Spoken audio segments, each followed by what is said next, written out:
ดีพี่น้องทักทายสบายดี FC สุขุมทุกคนเด้อมือนี้พากันมาแต่ปากเซ่พี่น้องพาน้องปลาไปเอาเล็กรัดพันเพิ่นออกเนาะหอดกำหนดเลยเลือดเขียวแต่ก็พากันไปกินข้าวย่างเด็ดน้อยหนึ่งตอนมากก็นั่งสิหอดบ้านพี่น้องหอดบ้านไอ้ละวันเนาะสำหรับมาเบซื้ออันนั้นเค้กพี่น้องเค้กวันเกิดร้านเถาโจนัสพี่น้องวันเกิดเพิ่นมือนี้เนาะน่าจะครบหอบ11 ปีเด็ดพี่น้องพันเขาแต่ละจำได้เนาะเดี๋ยวสิไปซื้อเค้กพี่น้องคนก็ได้ร้ายเนี่ยเนาะมาแต่ปากเซ่บ่ได้ซื้ออยู่ปากเซ่เพราะอยากซื้ออยู่ในคือเก่ามาอีปากเซ่ต่อมาซื้ออยู่เซ่มาซื้ออยู่บ้านคนร้ายเนาะไปเลือกเค้กชอบรถมึนรถหนา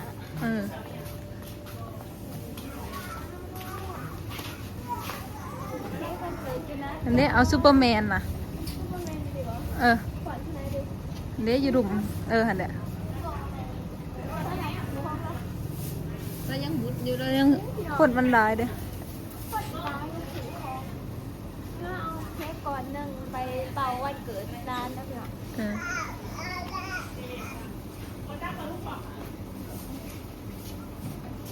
วันนี้คนเยอะๆมากเลย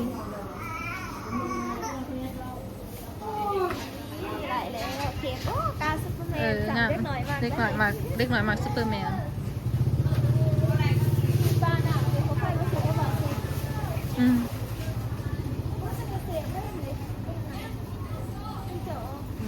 ยังบานมาพอว่าสายเคียงเวท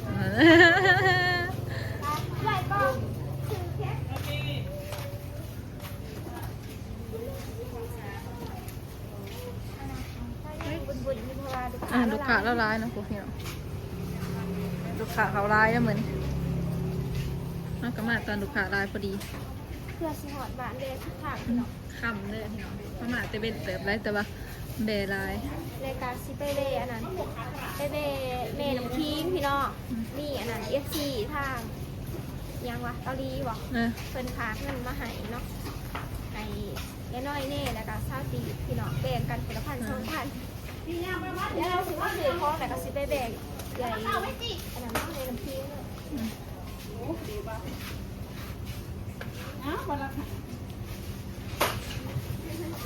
ขาเป็นวันนี้เนาะขาลายตอนนี้เขียนสื่อเนาะไม่ค่ะเขียนสื่อ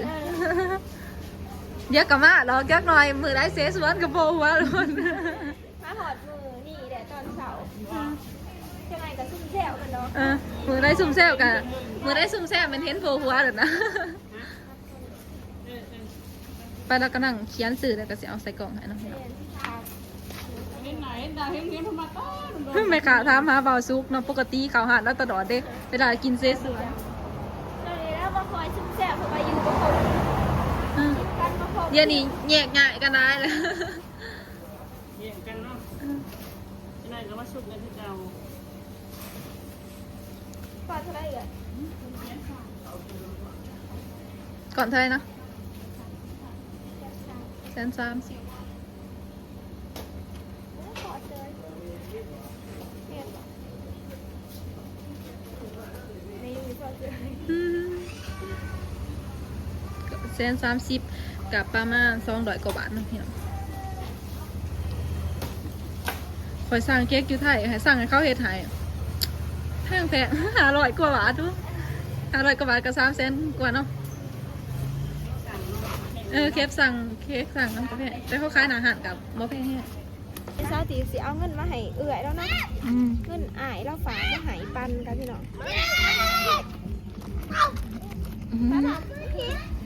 มาเตะเซ่บ่ดิถ้ามึงทำอะไรก็พอสบายดีพี่น้องวันเกิดไปเลยวันเกิดเจนัทบางสาวนี่ไปไซคือบ่เห็นได้เด้อผ้าจะปากเซ่ผ้าหนองปลาไปไอ้น่ะเอาเขียวอ๋อไอ้เราอยู่จากเกาหลีเราขามาเขารู้มาเลยเอาลองขามาแล้วต้องเคยขาได้เด้อเนี่ยกันเด้อคำเด้อได้ตีเด้อเขาได้กี่เสียงจ่ายยากเหรอ ยังก็ไปซื้อน้ำคิงน่ะก็ยังก็ ใช้เอามาขอเบิ่งว่าสิเอาเลย ซื้อจังได๋คะ ที่ฟังกันนี่หยาดมาบ่บ่ เอามาโหลดเอาเลย ยังก็ซื้อจังได๋นะ ใช้ ดิ้ง ดิ้งดิ้ง ลงซื้อขนมมาฝากกันนะพี่น้องตอนนี้มาหอดเถื่อนหอดซ่านเด้อเมื่อยหลายกระนองปลาขี่รถตั้งแต่ผู้แต่เฮิงฮักก็หอดเนาะป้าซาฟ้าเอาเขียวออกแล้วพี่น้องมาหอดบ้านหอดเถื่อนแล้วจักไรเอียงแหละนี่เอาน้ำบ้านเจ้า จกเนาะถ้าได้ไปได้ค่ำ เอาอันนี้ซื้อแพบพี่น้องมาให้อีเมย์ไปสั่งแพบไม่ได้สั่งหยังดอกสวัสดีพี่น้องนะตีเอา สบายดีพ่อพี่น้องครับท่านสบายดีสบายดีเด้อพี่น้อง เมื่อยร้ายพี่น้องขี่รถไกลร้ายเนาะเจ็บเบิดแอวเดี๋ยวสิมาเห็ดกินแดงพี่น้องแล้วก็สิเป่าเค้กวันเกิดทัตินัทประมาณหูได้เดี๋ยววันเกิดพี่น้องไปใส่ได้ไหมอะ เลิกก็เลิกไปโอเคได้ มากินเค้กแล้วปลากับเขา เห็น เดี๋ยวมันโทรหาบ่ EM มันให้เบิ่งนี่เห็นไหมเอาลูก คมหอบจักปีอะ11บ่ว่าไหม11นี่แหละเนาะมันเกิด2000เท่าไหร่15บ่ 14 15นี่แหละเนาะพี่น้องไปเดี๋ยวเฮาสิมาเฮ็ดกินแดงก่อนจักไรเอียงได้แหนมเนื้อมาให้กิน ตอกในโจ สวัสดีพี่น้องเลยติ สวัสดีพี่น้อง มาเด้อกินข้าวแรกมาสิ เล่นเอาแรก สบายดีพ่อ เขาแรงเด้อพี่น้องเด้อ ขาแดงเด้อ สบายดีท้องเสือเลยอีเมลคลิปจะมาเอา เขาแรงงอนเอาหนังมาถึงไทยตี้เอาไปกูเอาม่วงใส่สม ต้องหลังนั่นเด้อ โอ้จะไปกินหมูปลาเจียวนี่ โอ้แซ่บนะ เศร้าตีไปปากเซ่พี่น้องกับน้องปลาเนาะ ตัวก็เสียบเลย จะได้ว่าแวะซื้อแหนมเนืองมาให้ยี่พอกินเอาออกพี่วะว่าได้ซื้ออีหยังพี่น้องไปหน้าคำเนาะเอาไปผ่านปลาไปอัน กิ นี้ นสินะจะไม่กินแน่นอนบ่กินบ่เป็นหรอกลูก เออพี่น้องกินเขาว นี่เพิ่ง ก็ได้แต่แหนมเนืองเหลมากเขากินกับบริสุทธิ์ออกมันขี่รถจักรพี่น้องน้อยๆเนาะหันกันยังเต็มกับตาของปลาเลยทั้งสติเนี่ยเขาไปกินเขาจะเสาร์เพื่อนกินตำสม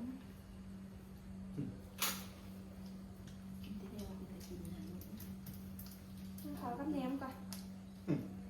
เขากำเนิด นี่แหนมเนืองมันก่อนจะว่าเฮืองกันจะอ่อย กินเนียงไม่กินเขา แสบปะโจ ตอนนี้กิน มันอ่อนเลยแหละค่ะอันนี้แฟนไปเยอะออก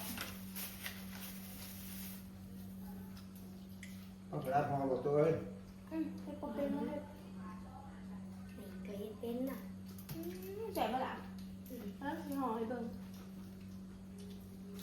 อีหยังเจ้าอีก บอสห่อ โจมัน เฮียนี่คักสมิธหนักบ่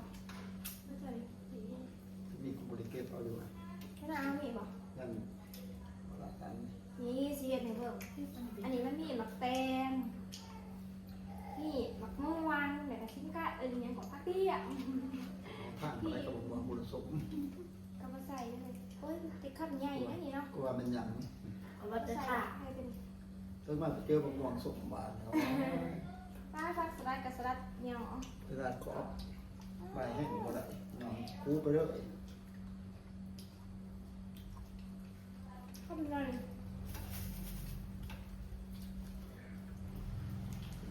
เอา เอามาตีแบบนี้เดี๋ยวไปจับขวานนิดนึง อยู่ ดาวชุกมากเลยพี่น้องท่านบอยน่าตีไปถ่ายคลิปนั่นถ้ากับมาหอดเดียวนี่เนาะจะได้มาถ่ายคลิปกินข้าวแรกกับพี่บอยเมย์ก็จะไปก็เป็นไหนยังแหละคือจะมาเน้มเนื้องคือกันจะเป็นแบบได้นอกของฝามาแต่จีนเมื่อมันจะวิหยังหู เป็น กัน ไปเก็บกลับอยู่ เห็นเป็นแก๊สที่คุณวัสิถ่ายคลิปเมื่อเสาร์นี่ขอกระเผาไปเซ่ก็ได้บริถ่ายใช้เอื่อยดิฮะ ไม่กินบ่ ม มันมากหรือบอกตื่น เปิดมันเห็นดี ว่า ย่างให้พร้อมกันบ่ เห็นไหมอะไร ไม่เกี่ยว เสียบเหมือนกัน เอ้ามันจะเจ้า มันได้เลยมึงบอก เราเห็น ไม่ใช่จ้ะต้องคือเจ้า กินมันปลากูว่าได้สิบ่กิน กินจะจบ โมยาชุดไปชุดมา กินข้าวแรงพี่น้อง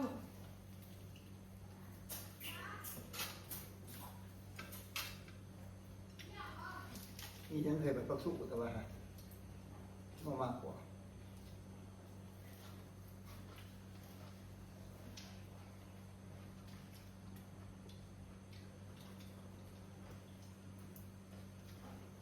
ลงปากข้างบนนะ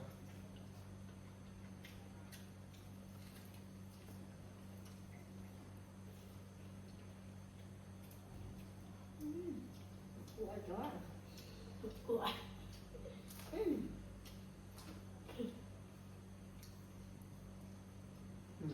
เอาใหญ่จัง ปากไปอีก Happy birthday to you เอี่ยม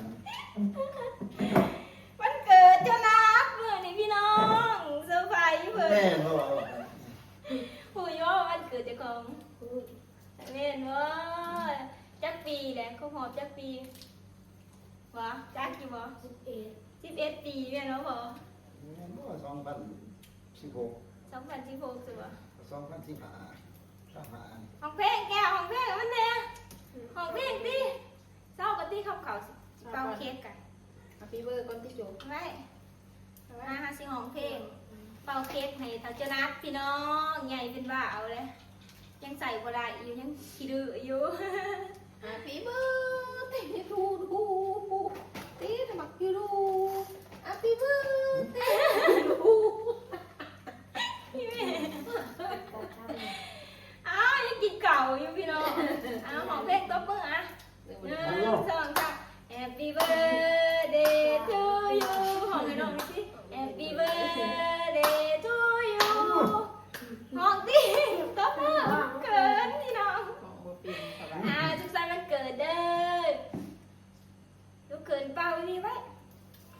อธิษฐานหน่อยดิอธิษฐานเป็นอยู่บ่ อันนี้ร้านเป็ด เป่าดีๆนะน้ำลายคงใส่เค้กไหล บ่อยากเลย เออใหญ่เป็นบ้าวเลยใส่ไรข้างคั่วยินบ่เออใหญ่เลยซื้อเค้กไข่เป่าคูปีอันนี้เค้กซาฟีบซื้อให้ได้โมเมนต์เมเบลจะได้เด้อ ขาเนาะ จะมาก่อนเท่าไรนี่เค้กกาเดี๋ยวพี่น้องกายังนี่ แต่จะเป็น สไปเดอร์แมน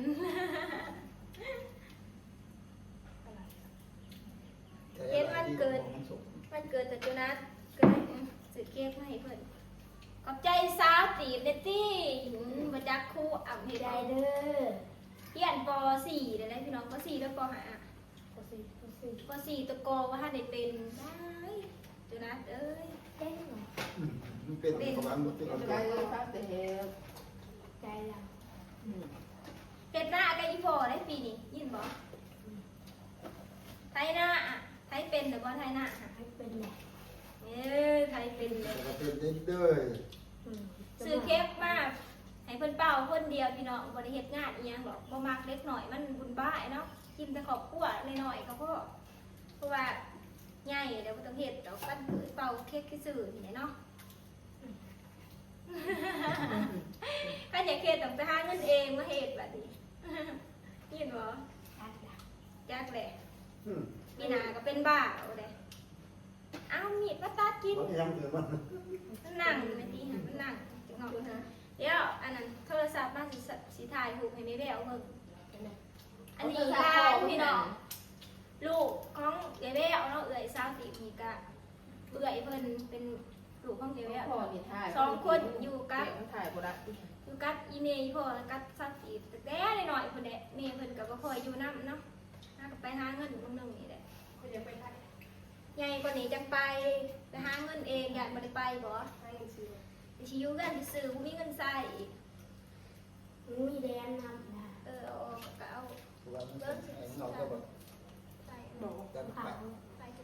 ดี๋ยวจะถ่ายรูปให้น้องพี่น้องเดี๋ยวถ้าตีถ่ายรูปก่อน มันเกิดยังร้านบ่ กินอิ่มเดี๋ยวฝุ่นจอนปลาสะดงคักนี่ปะเถาเอ้ยนี่ไปหามาพี่มันจิบขวานมันจะโต๊ะแตกเลยถือค่ะเบิ่งมากับเขามานอนอยู่ในอีพี่เป็นบุญอยู่เนาะแล้วถวยมาโจหันหมอถวยเขาเอิญโอ้เค้กใบเตยได้ เข้าเอินจาน ถ้าเขากับบะหมี่อิ่มเลยก็ดีเดี๋ยวสิไปเหือนบ่าวซุกก่อนพี่น้องไปกินอีกอันนั้นเพิ่นซื้อมาตั้งแต่มาฝากเนาะแหนมเนืองบ่ได้เอียงแหละเช้าก็บ่ฮู้ได้ยินเพิ่นเบากินอิ่มเด้อฝุ่นจอนปลาสะดงคักนี่ปะเถาเอ้ยนี่ไปหามาพี่มันจิบขวานมันจะโต๊ะแตกเลยถือค่ะเบิ่งมากับเขามานอนอยู่ในอีพี่เป็นบุญอยู่เนาะแล้วถวยมาโจหันหมอถวยเขาเอิญโอ้เค้กใบเตยได้ เข้าเอินจาน ถ้าเขากับบะหมี่อิ่มเลยก็ดีเดี๋ยวสิไปเหือนบ่าวซุกก่อนพี่น้องไปกินอีกอันนั้นเพิ่นซื้อมาตั้งแต่มาฝากเนาะแหนมเนืองบ่ได้เอียงแหละเช้าก็บ่ฮู้ได้ยินเพิ่นเบาพี่น้องตอนนี้กินข้าวกินน้ำเดี๋ยวมาเพื่อนบ่าวซุก นี่ห่าวเรา ได้ คง ของฝากมาตอนอะไรอีหยังเนาะ เอามาเขาบอก กุหลาบอีหยัง ของฝากของลูฟี่จ้า เขาฝากว่าจะกิน ของฝากดูพีไก่ ของฝากจ้า ไอ้นี่มาสูบ บ่ของฝากคิง ความเสียมันก็จืดแน่นี่มาให้บอกกูดีใจเบิ หยอด ด ไว้เนาะ มา เบิด สู้ เงิน พี่น้อง สู้ เอ้ จะกูสิซื้ ย อยัง เพิ่ มาน มา ฝาก เด้ สู ได้กินอิ่มก็ดีใจเลยจ้า ซื้อแต่ซื้อสวนอันนี้ไว้กินมื้อนะ เนาะมื้อหน้าเฮากินเสสวนไปตาหักไว้บ้างค่ะ กูซื้อว่ากูว่าตุ๊กตาที่แถะพวงกระแจ โอ้ย กูสิตัดออก อือ เอาไปฝากลิงกับนางคิง คือไปตาหักเถอะ ใส่โดนเห็นมันเป็นหอยใส่กระเป๋ากัน ตุ๊บปุ๊บ พี่ พี่น้อง เอามานี่เอามานี่ พี่น้อง มาพี่รู้กันนะฮะ ไอ้จุ๊บไหนเนี่ยหอยกระเป๋าว่างหอย มาสวกอันนี้แต่ว่าคนจริงเข้ามาเล่นเกมมัน เอาอันนั้นฟาดกันเลยก็มาจิกาเนี่ย ลง พี่น้อง ลง เจะคล้าของเพิ่นมาเพิ่นดีใจเพิ่นซื้อเพิ่นฟุกเมื่อย่านี่พากันกินเหมือนพี่น้องกินแหนมเนื้องอิ่มนะเนาะไปเบิ่งใน2วาวซุกอ่ะก็ไว้ใส่ปานกับพันเนาะมาเสร็จผมให้นี่แกบ้านเปียกมันยอดของวาวซุกของอันนั้นน้ำคิง มาพี่จะได้เด้ดาบู ไปพี่น้องปิดคลิปก่อนดอก เอาไว้ บ๊ายบายขอกันคลิปหน้าเด้อ มาไว้ให้